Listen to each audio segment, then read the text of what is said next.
ಎಲ್ರಿಗೂ ನಮಸ್ಕಾರ. ಈ ವಿಡಿಯೋದಲ್ಲಿ ಫುಲ್ ವಿಡಿಯೋನ ನೋಡ್ಕೊಳ್ಳಿ. ಇದರಲ್ಲಿ ಮೊಲಿನ ಬಗ್ಗೆ ಮತ್ತೆ ಕೋಳಿ ಬಗ್ಗೆ ಒಂದು 3-4 ಇನ್ಫಾರ್ಮೇಷನ್ ಕೊಟ್ಟಿದ್ದೀನಿ. ವಿಡಿಯೋನ ಕಂಪ್ಲೀಟ್ ಆಗಿ ನೋಡ್ಕೊಳ್ಳಿ. ಇನ್ಸ್ಟಾಗ್ರಾಮಲ್ಲಿ ಆಗಲಿ ಯೂಟ್ಯೂಬಲ್ಲಿ ಆಗಲಿ ನೋಡ್ತಿರೋರು ಕಂಪ್ಲೀಟ್ ಆಗಿ ವಿಡಿಯೋನ ನೋಡ್ಕೊಳ್ಳಿ. ಮತ್ತೆ ಏನಪ್ಪ ಅಂದ್ರೆ ಫುಲ್ ವಿಡಿಯೋ ಯೂಟ್ಯೂಬಲ್ಲಿ ಇರುತ್ತೆ, 2 ಸೆಕೆಂಡ್ ಅಷ್ಟೇ ಇನ್ಸ್ಟಾಗ್ರಾಮಲ್ಲಿ ಅಪ್ಲೋಡ್ ಮಾಡೋಕ್ಕಾದ್ರು. ಫುಲ್ ವಿಡಿಯೋ ಯೂಟ್ಯೂಬಲ್ಲಿ ನೋಡ್ಕೊಳ್ಳಿ. ಮೊದಲನೇದಾಗಿ ಏನಪ್ಪ ಅಂದ್ರೆ ಮೊಲಗಳು ಇಷ್ಟಪಟ್ಟು ತಿನ್ನುವಂಥ ಹುಲ್ಲು ಇದು.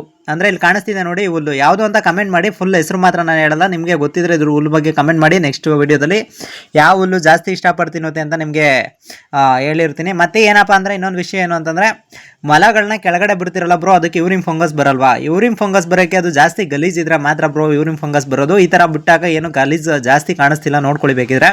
ನಾವು ಕೆಳಗಡೆ ಜೊಳ್ಳೆ ಹಾಕಿರೋದ್ರಿಂದ ಉಚ್ಚೆ ಎಲ್ಲ ಕೆಳಗಡೆ ಹೋಗ್ಬಿಡುತ್ತೆ. ಮತ್ತು ಮ್ಯಾಟ್ ಹಾಕ್ಬಿಟ್ಟು ಅದ್ರ ಮೇಲ್ಗಡೆ ಜೊಳ್ಳೆ ಹಾಕಿರೋದು ಅಷ್ಟೇ. ಜೊಳ್ಳು ಉಚ್ಚೆ ಪಚ್ಚೆ ಏನೇ ಇದ್ರೂ ಅದೆಲ್ಲನೂ ಹಾರ್ಕೊಂಡು ಮತ್ತೆ ಇದೆಲ್ಲ ಆಗುತ್ತೆ. ಜೊಳ್ಳು ಜಾಸ್ತಿ ಉಚ್ಚೆ ಎಲ್ಲ ನೀರು ಕೊಡುತ್ತೆ, ನೀರಾಂಶ ಉಚ್ಚೆ ಏನೇನಿದೆ ಅದೆಲ್ಲ ಹೀರ್ಕೋತದೆ.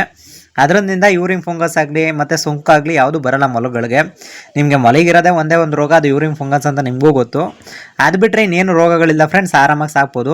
ಇನ್ನು ನೆಕ್ಸ್ಟ್ ಏನಪ್ಪ ಅಂದ್ರೆ ಕೋಳಿಗಳೇನಪ್ಪ ಅಂತಂದರೆ, ಕೋಳಿಗಳು 4 ದಿನ ಆಗಲಿ 5 ದಿನ ಆಗಲಿ ಕಾವು ಕೂತ್ಕೊಳ್ಳೋದು ನೋಡಿದ್ದೀರಾ? ಅದು ಬಿಟ್ಟರೆ ಈ ಕೋಳಿ ಬಂದು ಇನ್ನೇನಾಗಲೇ 1.5 ತಿಂಗಳಾಗ್ತಿದೆ. 1.5 ತಿಂಗಳಿಂದ ಕಾವು ಕೂತಿರೋ ಕೋಳಿ ಎದ್ದೇ ಇಲ್ಲ. ಅದಕ್ಕೆ ಈ ಥರ ಕಾಲು ಕಟ್ಬಿಟ್ಟು ನೀರೊಳಗೆ ಎಜ್ಜಿದ್ರು ಕೂಡ ಅದು ನೀರೊಳಗಡೆ ಸೇಫ್ಟಿಗೆ, ಅಂದರೆ ಆ ಕಾವೊಂದು ಏನಿದೆ ಅದು ನೀರೊಳಗಡೆ ಕೂರ್ತಿದೆ ವಿನಃ ಕೋಳಿ ಕಾವಿಂದ ಎದ್ದು ಬರ್ತಿಲ್ಲ. ಅದಕ್ಕೋಸ್ಕರ ಇದನ್ನ ನೀರೊಳಗಡೆ ಹಾಕಿರೋದು ಅಷ್ಟೇ, ಇನ್ಯಾವುದೇ ರೀತಿ ಇಲ್ಲ.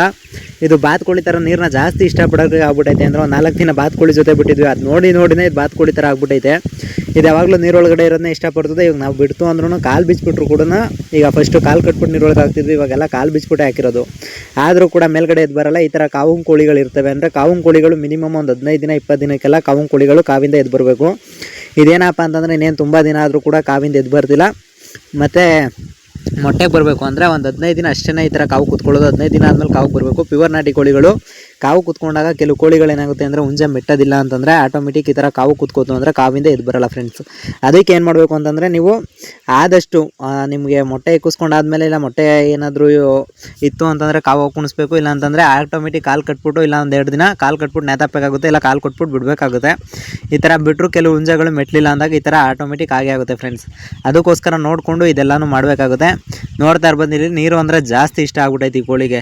ಅಂದರೆ ಎಲ್ಲಿ ಬಿಟ್ರು, ಯಾವ ನೀರೊಳಗೆ ಬಿಟ್ರು ಕೂಡ ನೀರಿಂದ ಆಚೆಗೆ ಎದ್ದು ಬರ್ತಿಲ್ಲ. ಅಂದರೆ ಕಾಲು ಕಟ್ಟದಂತೆ ಹಾಕಿರೋದು ಇದೆಲ್ಲ. ಆದಾಗ ಅದೇ ಹೋಗಿ ಆಟೋಮೆಟಿಕ್ ಕೂತಿರೋದು, ನಾವೇನು ಕಾಲು ಕಟ್ಬಿಟ್ಟು ಎಸೆಯೋದು ಅದು ಇದು ಮಾಡೋಕೆ ಹೋಗಿಲ್ಲ. ಆ ಥರ ಆಟೋಮೆಟಿಕ್ ಅದೇ ನೀರೊಳಗಡೆ ಹೋಗಿ ಆಡ್ತಿರೋದು.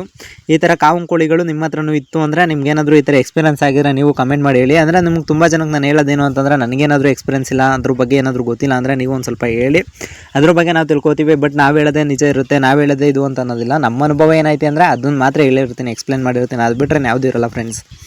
ಅದಲ್ಲಂತೆ ಇನ್ನೊಂದು ವಿಚಾರ ಏನಪ್ಪ ಅಂತಂದರೆ ಮೊಲಗಳು. ಅಂದರೆ ಈಗ ಕಣ್ಮೊಲಗಳು ಏನು ಮಾಡ್ತೈತೆ ಅಂತಂದರೆ, ಇದೊಂದು 13 ಮರಿವರೆಗೂ ಹಾಕಿದೆ ಈ ಮೊಲಗಳು. ಈ ಮೊಲ ಬಂದು 13 ಮರಿ ಹಾಕಿದ್ರು ಒಂದೇ ಒಂದು ಮರಿನೂ ಉಳಿಸ್ಕೊಳ್ಳೋಕ್ಕಾಗ್ತಿಲ್ಲ. ಅಂದರೆ ಮರಿಗಳೇನಾದ್ರು ಬೆಳವಣಿಗೆ ಆಗಿಲ್ಲ ಮತ್ತು ಈ ಥರ ಆಯಿತು ಅಂದರೆ ಕಂದು ಹಾಕಿದ್ರೆ, ಅಂದರೆ ಆಡು ಕುರಿನ ಮಾತ್ರ ಅಲ್ಲ ಮೊಲ ಕಂದು ಹಾಕೋದು, ಆಟೋಮೆಟಿಕ್ ಈ ಥರ ಮೊಲಗಳಲ್ಲೂ ಕಂದಾಗ್ತವೆ. ಇದು 13 ಮರಿವರೆಗೂ ಕಣ್ಮೊಲಗಳು ಹಾಕಿದೆ. ಕೆಲವ್ರು ಕೇಳ್ಬೋದು, ಬ್ರೋ 13 ಮರಿ ಹಾಕುತ್ತಾ ಅಂತ. ಮರಿ ಬೆಳವಣಿಗೆ ಆಗಿಲ್ಲ ಅಂದರೆ, ಮತ್ತು ಮೊಲಗಳೇನಾದರೂ ಇವಾಗ ಕ್ರಾಸಿಂಗ್ ತೊಗೊಂಡು ಮೊಲ ಸಪ್ರೇಟ್ ಮಾಡಿಲ್ಲ ಅಂದರೆ, ಹೆಣ್ಮಲಿಗೆ ಏನಾದರೂ ಹೊಟ್ಟೆ ಹತ್ರ ನೋವಾಗೈತೆ ಅಂದರೆ ಆಟೋಮೆಟಿಕ್ ಈ ಥರ ಕಂದು ಹಾಕುತ್ತೆ. ಅದಕ್ಕೆ ಏನು ಮಾಡಬೇಕು ಅಂದರೆ, ಕ್ರಾಸಿಂಗ್ ತೊಗೊಂಡೈತೆ ಒಂದ್ಸಲ ನಿಮ್ಮ ಕಣ್ಣು ಕ್ರಾಸಿಂಗ್ ಕಾಣೈತೆ ಅಂದ ತಕ್ಷಣ ಬಿಟ್ಬಿಡಬೇಕು. ಈ ಥರ ಮೊಲನೂ ಡ್ಯಾಮೇಜ್ ಬೀಳುತ್ತೆ. ರೀಕ್ರಾಸಿಂಗ್ ಆಗಲಿಲ್ಲ, ಕ್ರಾಸಿಂಗ್ ಆಗೈತೆ ಅಂದಾಗ ರೀಕ್ರಾಸಿಂಗಲ್ಲಾಗಲಿ ಈ ಥರ ಮೊಲ ಡ್ಯಾಮೇಜ್ ಆಗುತ್ತೆ. ನೋಡಿಕೊಂಡು ನೀವು ಮೊಲನ ಕ್ರಾಸಿಂಗ್ ಬಿಡೋಕೆ ಮುಂಚೆ ಯೋಚನೆ ಮಾಡಬೇಕು. ಮತ್ತು ಮರಿಗಳು ಬೆಳವಣಿಗೆ ಆಗಿಲ್ಲ, ಇಲ್ಲಿ ನೋಡ್ತಾ ಇರ್ಬೋದು, ಇಲ್ಲಿ ಮರಿಗಳು ಬೆಳವಣಿಗೆ ಆಗಿಲ್ದಿರೋದ್ರಿಂದ ಈಗ ಮರಿನೂ ವೇಸ್ಟು, ಮೊಲನೂ ಅದೇನಂತಂದರೆ ಈಗ ಇನ್ನೂ 1 ತಿಂಗಳು ಕಾಯಲೇಬೇಕು ಫ್ರೆಂಡ್ಸ್. ಅದಕ್ಕೆ ಏನು ಮಾಡಿ ಅಂದರೆ, ನಿಧಾನಕ್ಕೆ ನೋಡಿ ರೀಕ್ರಾಸಿಂಗ್ ಬಿಡಿ. ಮೊಲಗಳನ್ನ ಡೈರೆಕ್ಟು ಕ್ರಾಸಿಂಗ್ ಬಿಡೋಕೆ ಹೋಗ್ಬಿಡಿ. ಇದೆಲ್ಲ ಮರಿಗಳು ಇದು ಬದುಕಿದ್ರೂ ಕೂಡ ಬದುಕೋಕ್ಕಾಗಲ್ಲ, ಯಾಕಂತಂದರೆ ಅಷ್ಟು ವೀಕ್ ಆಗಿದೆ ಮರಿಗಳು. ದಯವಿಟ್ಟು ಈ ತಪ್ಪುಗಳನ್ನ ಮಾಡೋಕೆ ಹೋಗ್ಬಿಡಿ. ಈ ಥರ ಮೊಲಿನಲ್ಲೂ ಕೂಡ ಬ್ಲಡ್ ಎಲ್ಲ ಕಿತ್ಕೊಂಡಿರುತ್ತೆ ಫ್ರೆಂಡ್ಸ್.